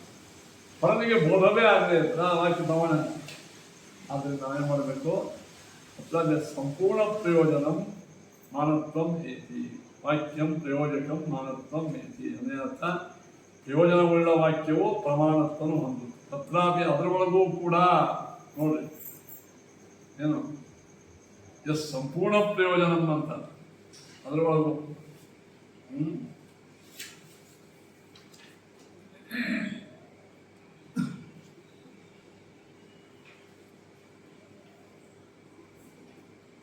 ವೇದಗಳಿಗೆ ಸ್ವರ್ಗಲೋಕಾದಿ ಸ್ವರ್ಗ ಪ್ರಾಪ್ತಿಯನ್ನು ಪ್ರಯೋಜನವೇ. ಅಥವಾ ಲೋಕದ ನವಗ್ರಹಾದಿ ಶಾಂತಿಯನ್ನು ಮಾಡಿದಾಗ ಲೌಕಿಕವಾದಂತಹ ಸುಖ ಪ್ರಾಪ್ತಿನೂ ಪ್ರಯೋಜನವೇ, ಮೋಕ್ಷನೂ ಪ್ರಯೋಜನವೇ. ಮೂರೂ ಪ್ರಯೋಜನವಾಗಿದೆ. ಸಂಪೂರ್ಣ ಪ್ರಯೋಜನ ಅಂದರೆ ಏನು ಹೇಳಿದೆ? ವೇದದ ಚರಮೋದ್ದೇಶ ಏನದ? ಮೋಕ್ಷ. ಆ ಸಂಪೂರ್ಣವಾಗಿರ್ತಕ್ಕಂತಹ ಪ್ರಯೋಜನವುಳ್ಳ ವೇದವು ಪರಮ ಪ್ರಮಾಣವೇ ಆಗಿದೆ. ಅದು ಕರ್ತಸ್ತು ಎಂಬುವಂತಹದ್ದು ಅದಕ್ಕೆ ಬಾಧಕವತ್ತ. ಅಂದರೆ ಸ್ವತಃ ಪ್ರಮಾಣವೇ ಪ್ರತ್ಯಕ್ಷ ವಚ ಆಗಮ ಶೇಷಿಂದೆಲ್ಲ ಹೇಳ್ಯಾರ. ಆದರೆ ಪರಬೋಧನಾರ್ಥವಾಗಿ ಪ್ರವೃತ್ತವಾಗಿರ್ತಕ್ಕಂಥ ವೇದರೂಪ ವಿಶೇಷ ವಾಕ್ಯವು ಅದು ಪ್ರಯೋಜನವುಳ್ಳದ್ದೇ ಆಗ್ತದೆ.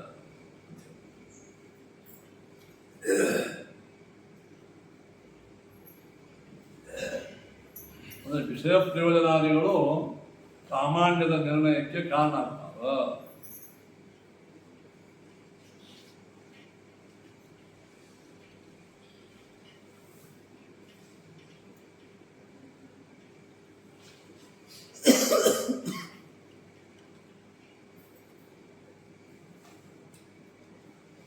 ಅಂತೂ ಇಲ್ಲಿ ಏನಾಯ್ತು? ತಾತ್ಪರ್ಯ ಏನಾಯ್ತು?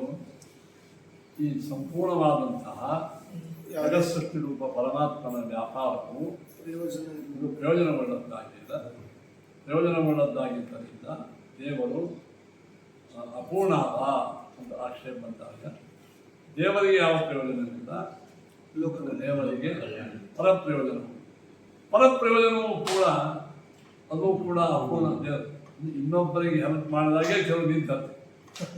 ಹಾಗೆ ಇನ್ನೊಬ್ಬರಿಗೆ ಕೆಲಸ ಕೆಲಸ ನಿಂತದ್ದು ಅವರ ಸ್ವಭಾವ. ಮನ್ಯಾಗ ಮಂದಿ ಎಲ್ಲ ಮಂದಿ ಊಟ ಮಾಡಿ ಆರಾಮ್ ನಿಂತ್ರೆ ಏನ್ ಬೇಕಪ್ಪ?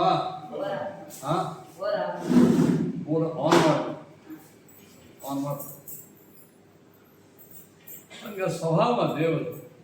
ಏನು ಸ್ವಭಾವ? ಪರಪ್ರಯೋಜನಾರ್ಥವಾಗಿ ತನ್ನ ವ್ಯಾಪಾರ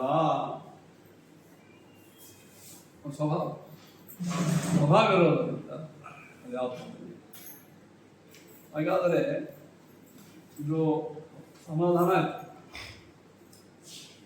ದೇವರಿಗೆ ಸ್ವಂತ ಪ್ರಯೋಜನ ಯಾಕಿಲ್ಲ? ಇನ್ನೊಬ್ಬರ ಕಾರ್ಯ ಆಪ್ತ ಕಾಲ ಎಲ್ಲ ಇಚ್ಛೆಗಳ ಸ್ವರೂಪನೇ ಆದ ದೇವರಿಗೆ ಯಾವ ಇಚ್ಛೆ ಹೇಳಿ ಅದನ್ನ ಸೀರಿಯಸ್ ತೊಗೊಂಡು ಮಾತಾಡಿದ ದೇವ್ರಿಗೆ ಯಾವ ಇಚ್ಛಾ ಇಲ್ಲ, ಆ ದೇವ್ರಿಗೆ ಯಾವ ಇಚ್ಛಾ ಇಲ್ಲ ಅಂತ ಅವ್ನು ಜಡ ಅದ. ಪ್ರಸಾದ ಒಂದು ಇಚ್ಛಾ ಅದಲ್ಲ, ಪ್ರಸಾದ ಇಲ್ಲ, ಮೋಕ್ಷ ಇಲ್ಲ. ಮೋಕ್ಷ ಇಲ್ಲ ಅಂದ್ರೆ ಮೋಕ್ಷವನ್ನು ಹೇಳುವ ವೇದವೂ ಅಪ್ರಮಾಣವ. ಇದು ಪಡ್ಕೊಳ್ತೇವೆ. ಅದಕ್ಕೆ ಏನು ಮಾಡಬೇಕು, ದೇವರಿಗೆ ಯಾವ ಇಚ್ಛಾನೂ ಇಲ್ಲ ಅನ್ನೋ ಅರ್ಥ ಏನದು, ಸ್ವಂತ ಪ್ರಯೋಜನ ಇಚ್ಛಾ ಇಲ್ಲ ಅಂತ ಅರ್ಥ ಮಾಡಬೇಕು. ಪರ ಪ್ರಯೋಜನದ ಇಚ್ಛಾ ಇಲ್ಲ ಅಂತ ಮಾಡದ.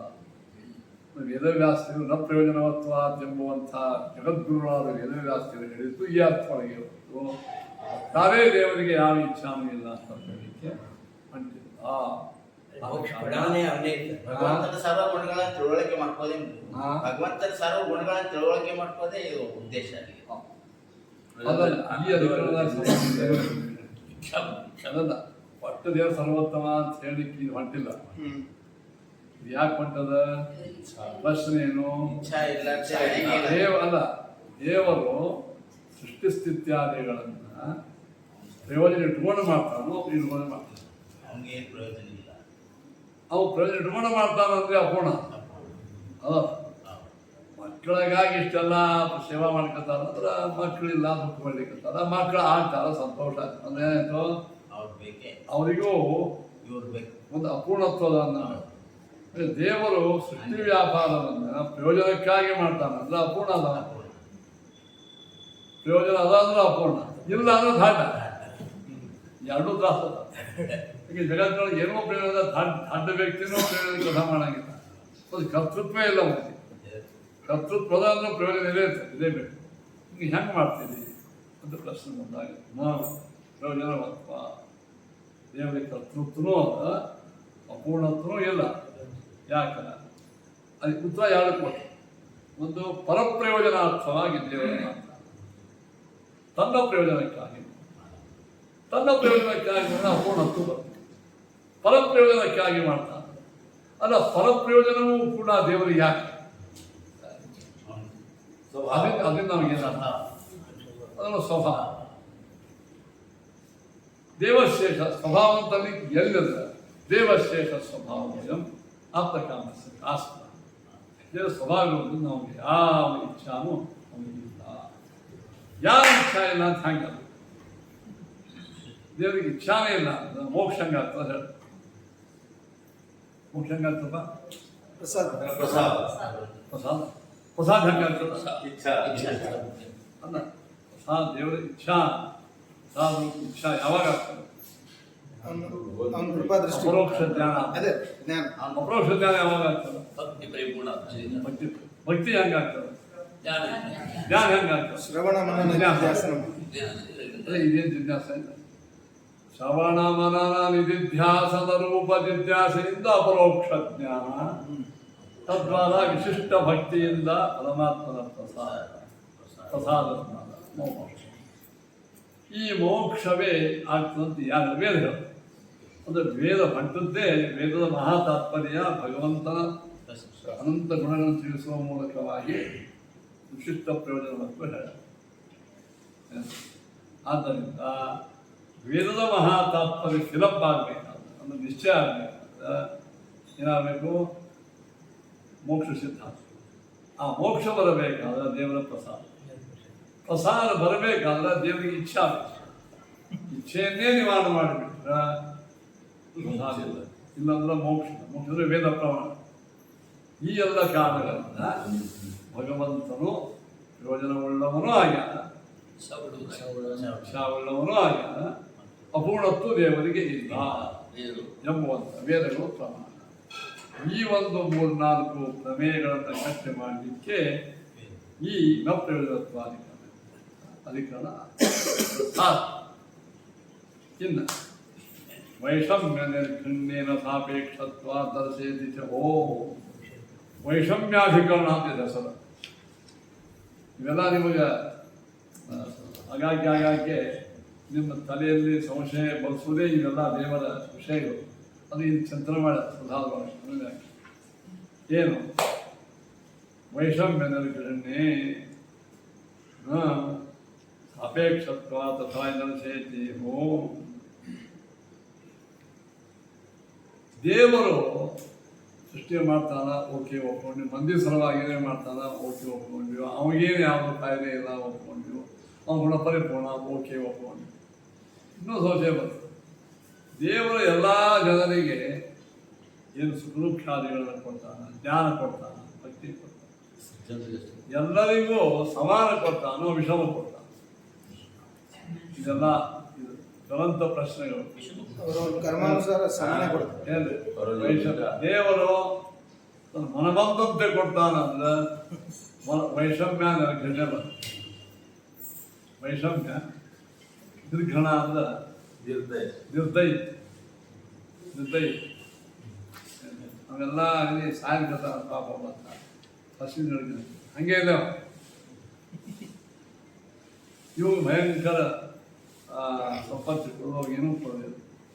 ದೇವರಿಗೆ ವೈಷಮ್ಯ ಮತ್ತು ನಿಷ್ಕರುಣಿತ್ತು ಬಂತಲ್ಲ, ತನ್ನ ಮನ ಬಂದಂತೆ ಹಿಂಗೆ ಕೊಡ್ಕೋತ ಹೊಟ್ಟಾನ ಅಂತಂದ್ರೆ ಅವನಲ್ಲಿ ಮೆಂಟಲಿ ಬ್ಯಾಲೆನ್ಸ್ ಇಲ್ಲ ಅನ್ನಂಗೆ. ಪಕ್ಷಪಾತ ರೂಪ ದೋಷ ವೈಷಮ್ಯದಲ್ಲಿ ದೇವರಿಗೆ ವೈಷಮ್ಯ ನಿರ್ಘಣ್ಯಾದಿಗಳು ಇಲ್ಲ. ಅಂದರೆ ದೇವರಿಗೆ ಪಕ್ಷಪಾತ ಮತ್ತು ನಿಷ್ಕರುಣಿತ್ವ ಇಲ್ಲ. ಯಾಕೆ? ಸಾಪೇಕ್ಷತ್ವ. ಅವರವರ ಕರ್ಮಾನುಸಾರವಾಗಿ ದೇವರು ಅವರಿಗೆ ಸುಖ ದುಃಖಾದಿಗಳನ್ನು ಕೊಡುವುದಿಲ್ಲ. ಈ ಸೂತ್ರಾರ್ಥ. ಸಾಪೇಕ್ಷ ಅಂದ್ರೇನು? ಸಾಪೇಕ್ಷ ಅಂದ್ರೆ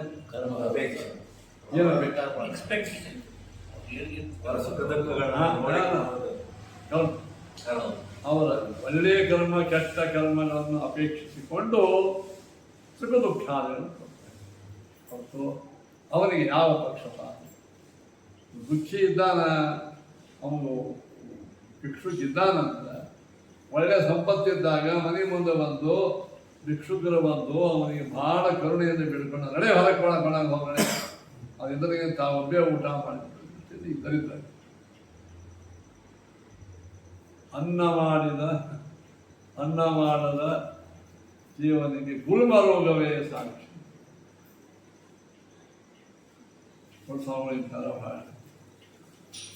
ಒಬ್ಬ ಭಿಕ್ಷುಕ ಬಂದು ಆ ಯಜಮಾನಿಗೆ ಉಪದೇಶ ಮಾಡ್ತಾನೆ.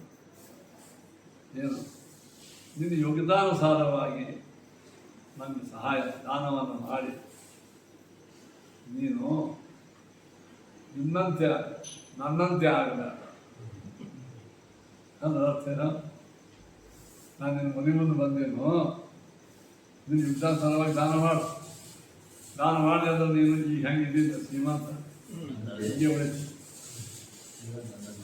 ಅದೇ ನನ್ನ ಕೈಯಾಗ ಇಷ್ಟಪಡ್ತ ಇದೆ. ನನ್ನ ಕರ್ಮಾಂತರದೊಳಗೆ ಸಂಪತ್ತಿದ್ದಾಗ ದಾನ ಯಾರಿಗೂ ಮಾಡಿಲ್ಲ. ನಾ ಈಗ ಭಿಕ್ಷುಕಾಯಿ ಬಂದೇನು, ನೀನೋ ಯಾವುದೋ ಒಂದು ಧರ್ಮಾಂತರೊಳಗೆ ದಾನ ಮಾಡಿದ್ದಿ, ಒಳ್ಳೆಯ ಅತ್ಯುತ್ತಮ ಶ್ರೀಮಂತ ಆಗಿದ್ದಿ. ನೀನು ದಾನ ಮಾಡಿ ನಿನ್ನಂತೇನೆ ಮೇಂಟೈನ್ ಮಾಡ್ಕೋ, ನನ್ನಂತೆ ಭಿಕ್ಷುಕ ಆಗಬೇಡ ಅಂತ ಹೇಳಲಿಕ್ಕೆ ಭಿಕ್ಷುಕನ ಮನೆಗೆ ಗುಣಾಪೀಠ ಚಕ್ರವರ್ತಿ ಇರ್ತ. ಗುಣ ಒಂದು ಅಷ್ಟೇ ಒಳ್ಳೆ ಒಬ್ಬ ಜಿಪುಣ ಹೆಂಗೆ ಜಿಪುಣ ಇದ್ದ ಐದು ಜಿಪುಣ ಏನೋ ಕೊಳ್ಳಾದೆ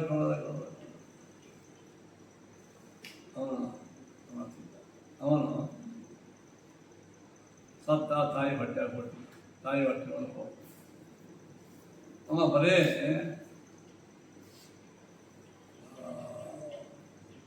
ಒಂದಿದೆ ದಿನ ತಾಯಿನ ಖರ್ಚು ಮಾಡ್ತೀವಿ. ತಾಯಿ ಹೊಟ್ಟೆ ಒಳಗೆ ಸಾಕಷ್ಟು ಮಾಂಸ ಇರ್ತದೆ. ಅದು ಯಾಕೆ ತಿನ್ನಿಲ್ಲ? ಅವ ತಿನ್ನೋ ಇಚ್ಛಾ ಇತ್ತು. ಅವನು ದಂತಾಭಾವ ಅಲ್ಲಿ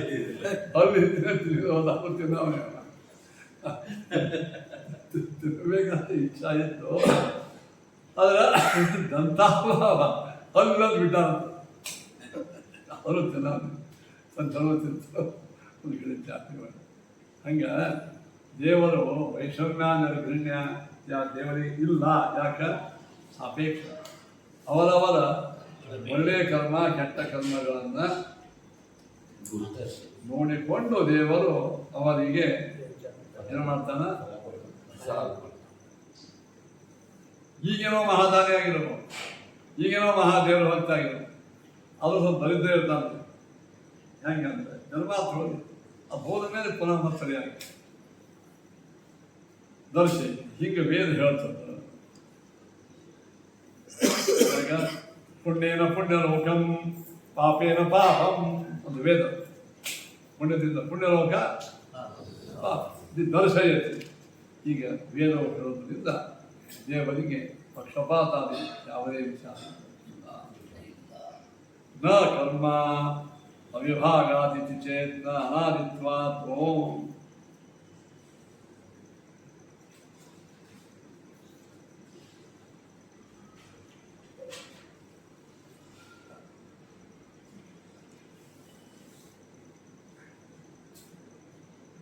ಅದಕ್ಕೆ ಇನ್ನೊಂದು ಪ್ರಶ್ನೆ ಬರ್ತದೆ. ಕರ್ಮ ವಿಭಾಗ ನ ಇತಿ ಚೇತ್. ಅದ್ರಪ್ಪ ನಾವು ಸ್ವಲ್ಪ ಬುದ್ಧಿವಂತರಿದ್ದೀವಿ. ಹೋದ ಜನ್ಮದ ಪುಣ್ಯ ಪಾಪಗಳನ್ನು ಅಪೇಕ್ಷಿಸಿಕೊಂಡು ಪರಮಾತ್ಮ ಈ ಜನ್ಮದಲ್ಲಿ ಅವರಿಗೆ ದುಃಖ ಕೊಡ್ತಾನೆ ಅಂತ ತಗೋದು. ಹೋದ ಜನ್ಮೊಳಗ ಅವಾಗ ಪುಣ್ಯನೋ ಪಾಪನೋ ಆ ಕರ್ಮ ಹೆಂಗೆ? ಆ ಕರ್ಮ ಪರಮಾತ್ಮ ಮಾಡ್ತಾರೆ. ಕೆಟ್ಟ ಕರ್ಮ ಮತ್ತು ನೀವೇನು ಸಾಧು ಕರ್ಮ ಕಾರಯತಿ, ಇವನೇ ಎಲ್ಲವನ್ನು ಮಾಡಿಸ್ತಾನಂತೆ ಒಂದಿರೋ ಇಲ್ಲ. ಮತ್ತು ಯಾವ ಕರ್ಮವನ್ನು ಅಪೇಕ್ಷಿಸಿಕೊಂಡು ಈಗ ಫಲ ಕೊಡ್ತಕ್ಕಂಥವನು ಆಗ್ತಾ ಇದ್ದಾನೆಯೋ ಆ ಹಿಂದಿನ ಕರ್ಮ ಅವನೇ ಮಾಡ್ತಾನ. ಆ ಹಿಂದಿನ ಅವನೇ ಮಾಡ್ತಾನ. ಮತ್ತೆ ಅವನಿಗೆ ಬಂದ ಇವರಿಗೆ ಇಷ್ಟು ಕೆಟ್ಟವಾದಂಥ ದಾರಿದ್ರ್ಯ ಬರಲಿಕ್ಕೆ ಕಾರಣ ಹಿಂದಿನ ಕೆಟ್ಟ ಕರ್ಮ. ಆ ಕೆಲಸ ಯಾರು ಮಾಡ್ತಾರ? ಮತ್ತೆ ಅವನಿಗೆ ಬಂತು. ಈ ಕನ್ಸಲ್ಟೆಂಟ್ ಇರ್ತೀರಿ ಮನೆಪ್ಪ. ಸದ್ಯಕ್ಕೆ ನಾವು ಇದ್ದೀವಲ್ಲ, ಹಿಂದಿನ ಎಲ್ಲ ಕೃಷಿನೇ ಇರ್ತದೆ ಅದನ್ನ ನೋಡೇ ಇರ್ಬೋದು. ಅಲ್ಲ ಅದನ್ನ ನೋಡಲ್ಲ, ಇದೆಲ್ಲ ನೋಡಿ ಮಾಡವ ಯಾರು? ಅವನೇ ದೇವರು. ಆ ಹಿಂದಿನ ಕೆಲವು ಮಾಡಿಸ್ತಾವ ಯಾರು? ಅವನೇ ಎಲ್ಲ ಮನೆ ಮಾಡೋದು. ಅದಾದ್ಮೇಲೆ ಇವರಿಗೆ ಶ್ರೀಮಂತ ಯಾಕೆ ಅವ್ರಿಗೆ ಬಡವ್ರು ಯಾಕೆ? ಅದು ಯೋಚನೆ ಅಂದ್ರೆ ಹೇಳಿದ್ರು ಕರ್ಮ ವಿಭಾಗ ತಿಥಿ ಚೇತ್ನ ಅನಾದಿತ್ವಾತ್ವೋ. ಆ ಕರ್ಮ ಇತ್ಯಾದಿ ಅನಾದಿಯಾಗ್ಯಾವ. ಅನಾದಿ ಯೋಗ್ಯತಾ ಪ್ರಕಾರೇ ಬರ್ತದೆ. ಅನಾದಿ ಯೋಗ್ಯತಾ ಒಳ್ಳೆಯದು ಕೆಟ್ಟದಂತ ಅದರ ಪ್ರಕಾರ ನಮ್ಮ ಪುಣ್ಯ ಪಾಪ ಕರ್ಮಗಳ ಮಾಡ್ಕೊಂಡು ಬರ್ತಿರ್ತೀವೋ ಅದನ್ನು ದೇವರು ಕೊಡ್ತಾನೆ.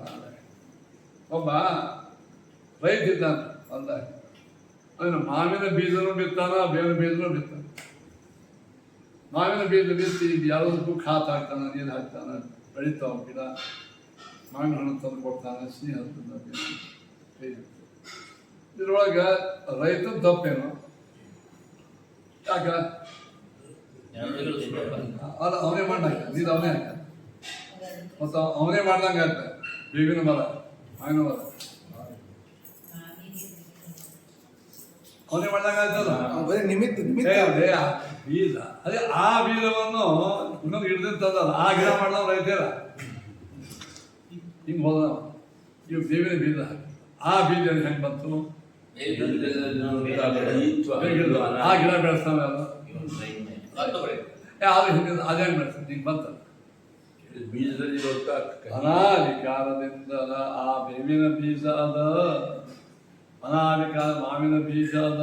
ಬೀಜವನ್ನು ಬಿಡಿಸ್ತಾವ ದೇವರಲ್ಲ.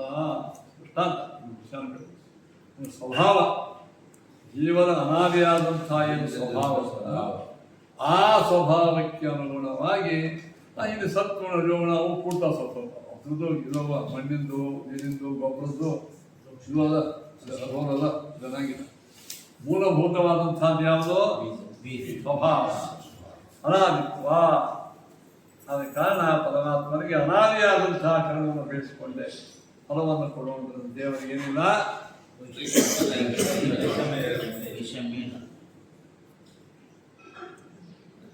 ಆದರೂ ಉಪಪದ್ಯತೆ ಚಾಪಿ ಉಪಲಭ್ಯತೆ ಆದರೂ ಎಲ್ಲ ಪರಮಾತ್ಮ ಅಧೀನ ಅದನ್ನು ಇಲ್ಲ. ಅಧೀನ ಇದ್ದಾಗ ಸ್ವಲ್ಪ ಮಾವಿನ ಬೀಜವನ್ನು ಬೇವಿನ ಬೀಜವನ್ನಾಗಿ ಮಾಡುವುದು, ದೇವವನ್ನು ಮಾವನ್ನಾಗಿ ಮಾಡುವುದು ದೇವರಿಗೆ ಬರ್ತದೋ ಇಲ್ಲ. ನೀನು ಹೇಳಿದ ಅಚಿಂತ್ಯ ಅದ್ಭುತ ಶಕ್ತಿ ಅಂತ ಹೇಳಿದ್ರಪ್ಪ, ಇಲ್ಯಾಕೆ ಅದು ಯೂಸ್ ಮಾಡಬಾರದು? ಎಲ್ಲರನ್ನೂ ಸಾತ್ವಿಕ ಪ್ರಶ್ನೆ ಎಲ್ಲ ಅಂಕೆ ಮಾಡ್ಬೋದಲ್ಲ. ಕರ್ಮದ ಅಪೇಕ್ಷಾ ಇದ್ರು ಪರಮ ಸ್ವತಂತ್ರ ಇದ್ದಾನ. ಸಕಾರೇ ಪುಣ್ಯಮತಾಪಿ ಪಾಪಂ ಕಾಲದ ದೋಷ ಮಾನೀಶತಾಪಿ.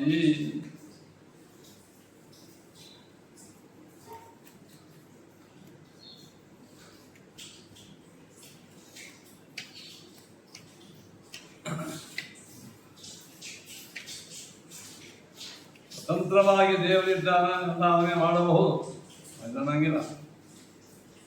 ಆದ ಪರಮಾತ್ಮ ಒಂದು ನಿಯಮ ಏನು, ಅವರವರ ಯೋಗ್ಯತಾನುಸಾರವಾಗಿರತಕ್ಕಂತಹ ಕರ್ಮಗಳಿರ್ತಕ್ಕಂತೆ ಕೊಡಬೇಕು. ಇದು ದೇವರು ಮಾಡಿದ ನಿಯಮ. ದೇವರು ಕರ್ಮವನ್ನು ಅಪೇಕ್ಷೆ ಮಾಡಿಕೊಂಡು ಫಲ ಕೊಡ್ತಾನೆ, ಯೋಗ್ಯತಾ ಅಪೇಕ್ಷಾ ಮಾಡಿಕೊಂಡು ಫಲ ಕೊಡ್ತಾನೆ ಅಂದ್ರೆ ಪರತಂತ್ರ ಅದ. ಪರತಂತ್ರ ಐ ಕಾಂಟ್ ನಾನು ಮಾಡಪ್ಪ, ನೀವು ಇಷ್ಟೇ 3 ದಿವಸ ಆಫೀಸ್ ಬಂದಿದ್ದೀನಿ, ನಿಮ್ಮ ಪಗಾರ ಅಷ್ಟೇ ತಡೆದು ನಾನು ಮಾಡಲಿ, ರೂಲ್ ಆಗಲ್ಲ.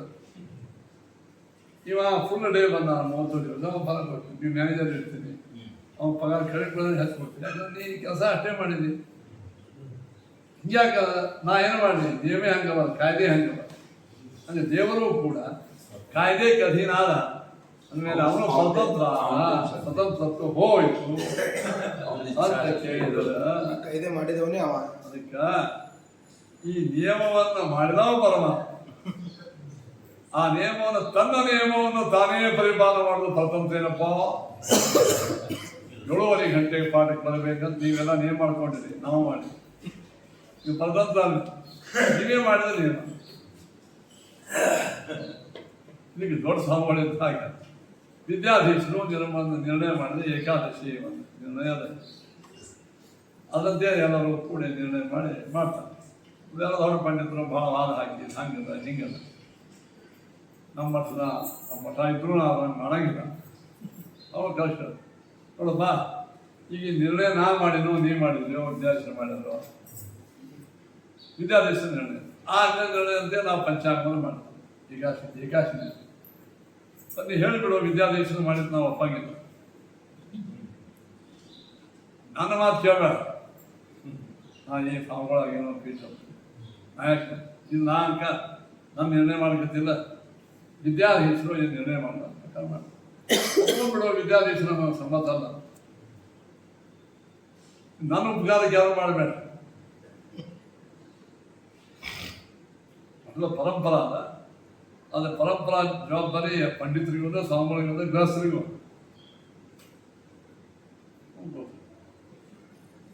ನನ್ನ ಉಪಕಾರ ಮಾಡ ಪಂಚಾಂಗದಲ್ಲಿ ಹೇಳಿರತಕ್ಕಂತಹ ಏಕಾದಶಿಗಳನ್ನೇ ನಾವು ಪೇಪರ್ನಾಗ ಕೊಟ್ಟ, ವಾಟ್ಸಪ್ನಾಗ ಕೊಟ್ಟ, ಅವ್ನು ಕೊಟ್ಟ, ಇವ್ನು ಕೊಟ್ಟ. ನಮ್ಮ ಮಟ್ಟದಿಂದ ಅದಕ್ಕಿಂತ ಬಂದ್ರೆ ಚೇಂಜ್ ಮಾಡ್ಕೊಳ್ಳಿ. ಯಾರ್ಯಾರೋ ಯಾರೋ ಮಾತ್ರ ತನ್ನ ತಲೆಗೆ ಬಂದಂಗೆ ಮಾತಾಡಿದ ವ್ಯವಸ್ಥೆ ಕೆಟ್ಟು ಹೋಗ್ತದೆ. ಈಗ ಪರಮಾತ್ಮ ಏನು ಮಾಡ್ಯಾನ, ತನ್ನ ನಿಯಮವನ್ನು ತಾನು ಮಾಡಿದ್ದಾನೆ. ಅದಕ್ಕೆ ದೇವರಿಗೆ ಯಾವುದೇ ಇಲ್ಲ. ಅದಕ್ಕೆ ಬಂದು ನೋಡ್ರಿ ಅನುವ್ಯಾಖ್ಯಾನ, ವೈಷಮ್ಯಂ ಚೈವ ನಿರ್ಗಣ್ಯಂ ವೇದಾ ಪ್ರಾಮಾಣ್ಯ ಕಾರಣಂ ಅಂಗೀಕಾರಮತೋನ್ಯತ್ವೋ ನ ವೈಷಮ್ಯಾದಿನಾಮಕಂ.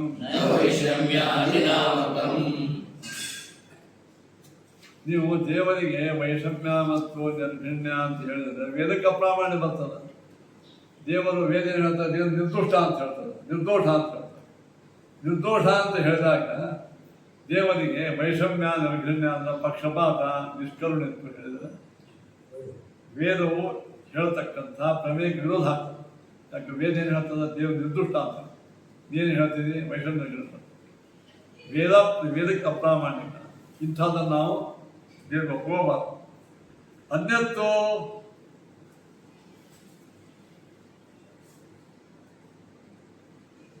ಇನ್ನು ದೇವರಿಗೆ ವೈಷಮ್ಯ ಮಾಡ್ತಾರಂದ್ರೆ ದೂಷಣ ಅಲ್ಲ. ವೈಷಮ್ಯ ಅಂದ್ರೆ ಪಕ್ಷಪಾತ, ನಿಷ್ಕರ್ಣತ್ವ, ಕೆಲವು ಕಡೆ ದೂಷಣ ಅಲ್ಲ. ಏನು ಹೇಳಿ, ಜಡ್ಜ್ ಇದ್ದ ಒಬ್ಬಗೆ 1,000 ರೂಪಾಯಿ ದಂಡ ಕೊಟ್ಟು ಹೋಗಂತ, ನೀವು ಒಂದು 8 ವರ್ಷ ಜೈಲಾಗ ಮೃತ್ಯು ದಂಡ ಕೊಡ್ತ. ವೈಷಮ್ಯ ಆಯ್ತಂದ್ರೆ ಈ ವೈಷಮ್ಯ ಒಪ್ತಿರೋ ಇಲ್ಲ. ಅದೇ ಹೇಳಿದ್ರು, ಅನ್ಯತ್ತು ನ ವೈಷಮ್ಯಾದಿ. ವೈಷಮ್ಯಾದಿಗಳು ಪರಮಾತ್ಮನಿಗೆ ಇವು ದೋಷವೇ ಅಲ್ಲ, ಗುಣವೇ ದೋಷ ಅಲ್ಲ. ತಾಯಿ ಒಂದು ಮಗುವಿಗೆ ಜಡ್ಡಾಗಿದೆ, ಆಕಿ ಮನೆ ಗಂಜಿ ಕೊಡ್ತಾರ, ಒಬ್ಬ ಹುಡುಗ ಒಳ್ಳೆ ಉತ್ತಮ ಪೇಡೆ ಕೊಡ್ತಾರ, ತಿಂಡಿ ಕೊಡ್ತಾರ. ತಾಯಿ ಪಕ್ಷಪಾತ ಮಾಡ್ತಾಳ. ಯಾಕೆ ಮಾಡ್ತಾಳ ಪಕ್ಷಪಾತ? ಮತ್ತ ಅದು ಪರಮಾತ್ಮ ಜಗಚ್ಚಕ್ಕೆ ನಡೀಲಿಕ್ಕೆ ಅಯೋಗ್ಯರಿಗೆ ಅಯೋಗ್ಯವಾದಂತಹ ಫಲ, ಯೋಗ್ಯರಿಗೆ ಯೋಗ್ಯವಾದಂತಹ ಫಲ ಕೊಡೋದೇನಲ್ಲ, ಇದು ಪಕ್ಷಪಾತವಲ್ಲ. ಆದ್ದರಿಂದ ವೈಷಮ್ಯದ ಗಂಡಿನ ಇದು ಮುಗೀತು ಅಂತ ಹೇಳಿ ನೀನು ಮಾಡಿದ.